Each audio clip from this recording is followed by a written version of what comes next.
मैं doctor Mahendra Kumar Sharma, associate professor in EAFM, BCom part first, EFM paper second, Seth RL Saharia government PG college Kaladera, BCom part first, EFM paper second. प्रिय विद्यार्थियों, आज मैं भारतीय reserve bank of India के बारे में आपको बताऊंगा।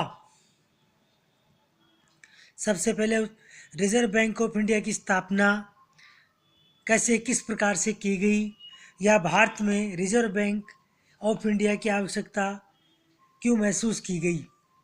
किसी भी देश की मौद्रिक संस्थाओं के नियंत्रण तथा आर्थिक विकास हेतु केंद्रीय बैंक आवश्यक होता है।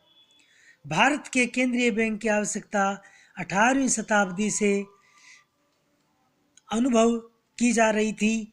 सर्वप्रथम सन 1773 में वारेन हेस्टिंग्स के general bank of Bengal and Bihar को भारत का केंद्रीय बैंक बनाने का सुझाव दिया था। सन 1913 में चेम्बरलेन आयोग के सदस्य लॉर्ड किन्स ने केंद्रीय बैंक की स्थापना का प्रश्न उठाया। अतः तीनों प्रेसिडेंसी बैंकों, presidency bank of Bengal, presidency bank of Madras, presidency bank of Bombay को मिलाकर सन 1921 में इंपीरियल बैंक ऑफ इंडिया की स्थापना की गई। यद्यपि इंपीरियल बैंक ऑफ इंडिया को केंद्रीय बैंक के कई कार्य सौंपे गए थे, लेकिन उसे नोट निर्गमन का अधिकार नहीं दिया गया। उस समय मुद्रा का निर्गमन भारत सरकार द्वारा तथा साख का नियंत्रण इंपीरियल बैंक द्वारा किया जाता था। हिल्टन यज्ञ कमीशन ने मुद्रा व साख को नियंत्रित करने के दोहरे नियंत्रण पद्धति को समाप्त करने तथा बैंकिंग व्यवस्था को सुचारू रूप से चलाने की दृष्टि से केंद्रीय बैंक की स्थापना की सिफारिश की। सन 1931 में केंद्रीय बैंकिंग जांच समिति ने भी केंद्रीय बैंक की स्थापना पर बल दिया।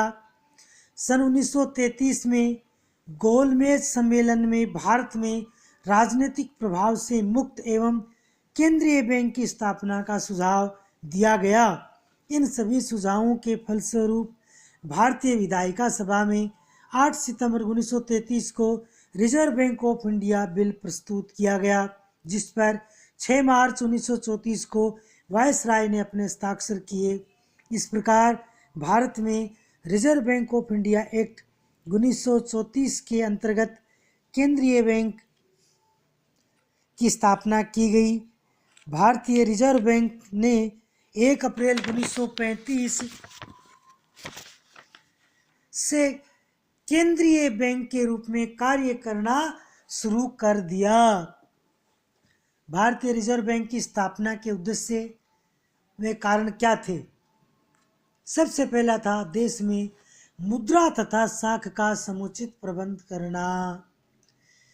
देश में मुद्रा तथा साख का समुचित प्रबंध करने के लिए भारत में रिजर्व बैंक या केंद्रीय बैंक की आवश्यकता महसूस की गई कि भी भारत का एक केंद्रीय बैंक या रिजर्व बैंक या केंद्रीय बैंक होना चाहिए।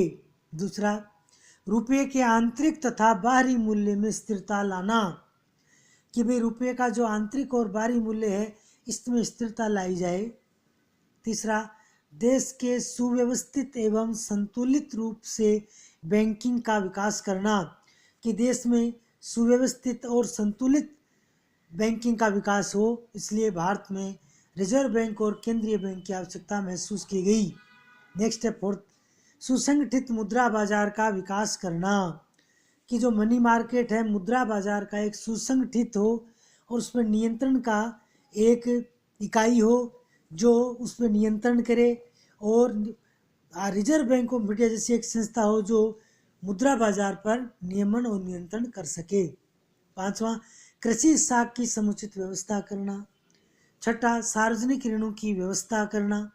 सातवां, अंतर्राष्ट्रीय मौद्रिक सहयोग स्थापित करना। आठवां, व्यापारिक बैंकों के नकद कोषों का केंद्रीयकरण करना। भारतीय रिजर्व बैंक का राष्ट्रीयकरण। रिजर्व बैंक की स्थापना के समय से ही इसके राष्ट्रीयकरण की मांग की जाने लगी, लेकिन भारत के स्वतंत्रता प्राप्ति के बाद इसके पक्ष में जनमत और भी सबल हो गया। राष्ट्रीय तथा अंतर्राष्ट्रीय स्तर पर विभिन्न राजनीतिक व आर्थिक परिवर्तनों के फलस्वरूप रिजर्व बैंक का राष्ट्रीयकरण आवश्यक समझा गया। अतः फरवरी 1947 में रिजर्व बैंक के सार्वजनिक क्षेत्र के अंतर्गत लाने का निर्णय लिया गया।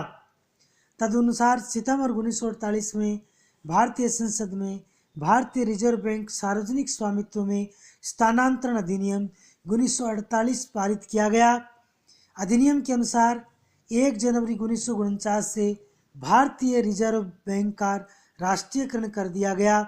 सरकार ने बैंक के अंशधारियों को मुआवजा का भुगतान भी किया।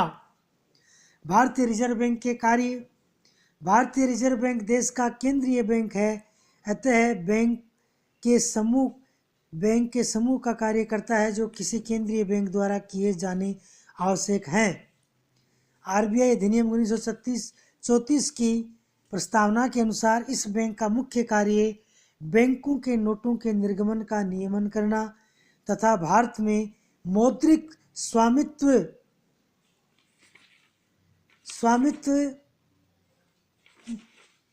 हेतु कोषों को रखना, चलन तथा साख व्यवस्था का समन्वय करना तथा सामान्य राष्ट्रीय हित में संचालन करना।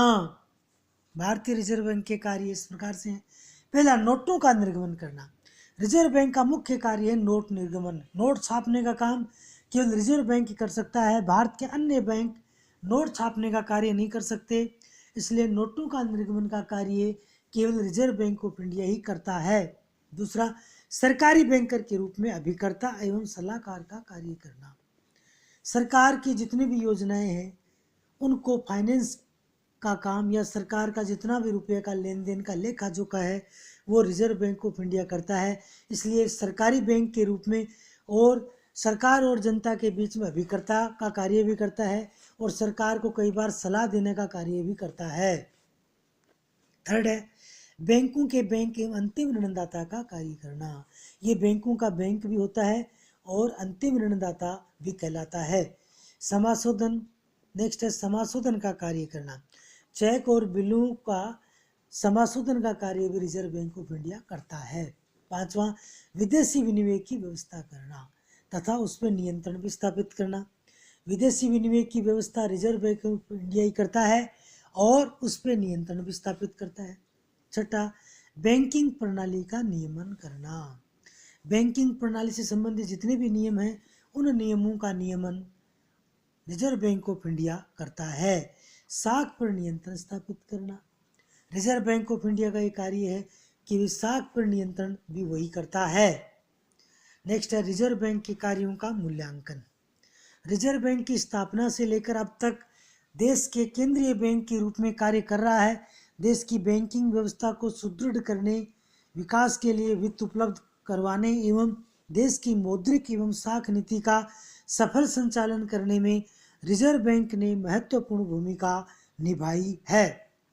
नेक्स्ट है रिजर्व बैंक की सफलताएं। पहला पॉइंट, पत्र मुद्रा निर्गमन पद्धति पे प्रचार प्रसार करना। दूसरा, सरकारी बैंकर के रूप में कार्य करना। तीसरा, सरकार के सलाहकार के रूप में। फोर्थ, मुद्रास्फीति पर नियंत्रण स्थापित करना। पांचवा, कृषि वित्त व्यवस्था करना। छठा, औद्योगिक वित्त एवं रिजर्व बैंक। सातवां, धन स्थानांतरण की सुविधा प्रदान करना। आठवां है समाशोधन गृहों की व्यवस्था करना। नौवां है बैंक कर्मचारियों के प्रशिक्षण की व्यवस्था करना। बैंक कर्मचारियों की प्रशिक्षण की व्यवस्था भी रिजर्व बैंक ऑफ इंडिया ही करता है। नेक्स्ट है आंकड़ों का प्रकाशन करना। सरकार के जितने भी विकास के जो आंकड़े हैं उनका प्रकाशन रिजर्व बैंक ऑफ इंडिया ही करता है। 11वां है बिल बाजार का विकास का बिल बाजार पे नियंत्रण स्थापित करना। नेक्स्ट है साख नियंत्रण नीति। साख नियंत्रण की नीति का कार्य भी यही करता है। 13वां है सहकारी संस्थाओं का विकास। सहकारी संस्थाओं का विकास और उन पर नियंत्रण स्थापित करना। नेक्स्ट है बैंकों का विलय और उसके नेक्स्ट है संकट काल में बैंकों की सहायता, कि छोटे बैंक जब संकट काल में होते हैं उनकी सहायता भी रिजर्व बैंक ऑफ इंडिया करता है। रिजर्व बैंक ऑफ इंडिया की विफलताएं, पहला मुद्रा प्रसार, दूसरा रुपये के विनिमय मूल्य में कमी, तीसरा सुदृढ़ बैंकिंग व्यवस्था का अभाव, चौथा ग्रामीण क्षेत्रों में बैंकिंग सुविधाओं की कमी, पांचवां औद्योगिक साख में कमी और लास्ट है ब्याज दरों की असमानता। धन्यवाद।